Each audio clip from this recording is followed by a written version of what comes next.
আসসালামু আলাইকুম। আশা করি সবাই ভালো আছেন। আমি আলহামদুলিল্লাহ ভালো আছি।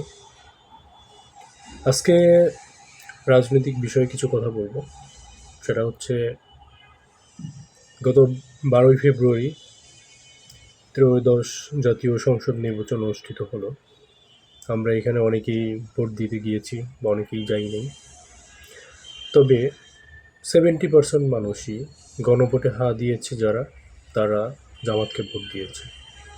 এখানে সূক্ষ্ম কিছু নির্বাচন ইঞ্জিনিয়ারিং করা হয়েছে, সূক্ষ্ম কিছু কারচুপি করা হয়েছে।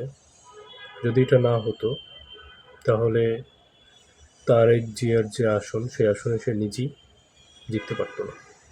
ঠিক একইভাবে ঢাকা ৮ আসনে পাটোয়ারিকে হারাই দেওয়া হইল। এখানের সূক্ষ্ম কারচুপি হয়েছে, নয়তো কখনোই মির্জা আব্বাস এখানে পাশ করতে পারতো না। যাই হোক, কারচুপি করেন আর যাই করেন, আপনারা যেভাবেই হোক সরকার গঠন করবেন, যেহেতু আপনাদের ২১৩টার মতো আপনারা সিট পেয়েছেন। ওকে, ফাইন। তবে হ্যাঁ, আপনাদের খুব ভেবে চিনতে পা ফেলতে হবে, কারণ গণভোট হা জয়যুক্ত হয়েছে। এখানে পার্লামেন্টে একটা উচ্চ কক্ষ থাকবে, যেখানে বিরোধী দলীয় যারা থাকবে তাদের তাদের মতামতের বাইরে আপনি কোনো আইন পাস করতে পারবেন না। আপনার নিজের মতো করে আপনি কোনো সংবিধান চেঞ্জ করতে পারবেন না।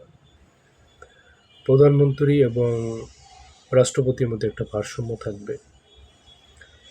তো এখন এই মুহূর্তে যদি জামাত নির্বাচিত হতো, সরকার গঠন করত, বিএনপির যারা ক্ষুধার্ত আছে ওনারা প্রচুর পরিমাণে চাপ প্রয়োগ করত, যাতে করে জামাত যে দেশকে পরিচালনা করতে ব্যাহত হয়। সমস্যা নেই, হাসিনার মতো ফেসিস্টকে যদি মাত্র ৩৬ দিনের মধ্যে দেশ থেকে বিতাড়িত করা যায়, আপনাদের মতো বিএনপিকে ৬ দিনও লাগবে না। আমাদের মতো ছাত্র জনতা যদি খেপে যায়, আপনাদের চাঁদাবাজি, মামলাবাজি এগুলো যদি শেষ না হয়, তাহলে মাত্র ৬ দিনও আপনার ক্ষমতা টিকতে পারবে। এটা আজকে লিখে রাখেন।